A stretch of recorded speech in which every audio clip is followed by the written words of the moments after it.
Good morning. I am Greg. This is Grayer and this is Gaya. Okay, say hi guys. Hello. Okay, so today I'm making this video today as part of my interview because I would just like to provide a little background of what I'm doing on a daily basis. So every day when I wake up, I always make sure that I do exercise. I do 3 hours exercise. Mama. Ano sa video niya? I do 3 hours of exercise daily after I wake up.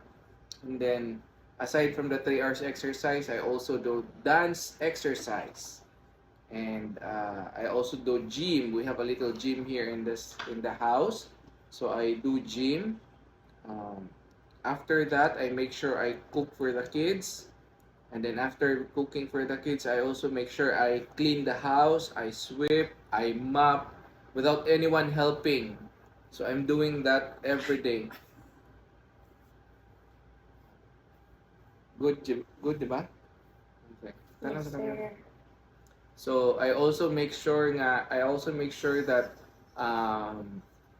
aside from cooking, aside from cleaning, I also make sure that I use my time, very valuable time in a good, productive things. I do not watch TV. I do not watch phone.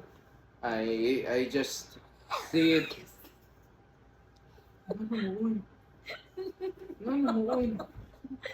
You can't hold it anymore. Ano siya? You can't hold it. Why naman? Nakapilit na ako. Sa? Ano naman? Wait ba sa video na yung ano, nakatawa man mo. Tinuod mo tamang kingon. Dili mag-TV ang phone. Ano sa? Totally. Ano sa?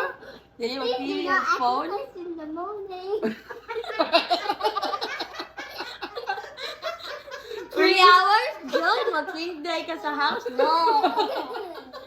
Dili di ay inyo magpakawawan, oy. Interfere pa ni. They're not cleaning the house. Ha? They're not cleaning the house. Mama did. Ay, dili di ay. You watch movies all the time. Wala na ka. Mag-exercise mo si Dada. Facebook man ka. Dili mo mo tuod ay.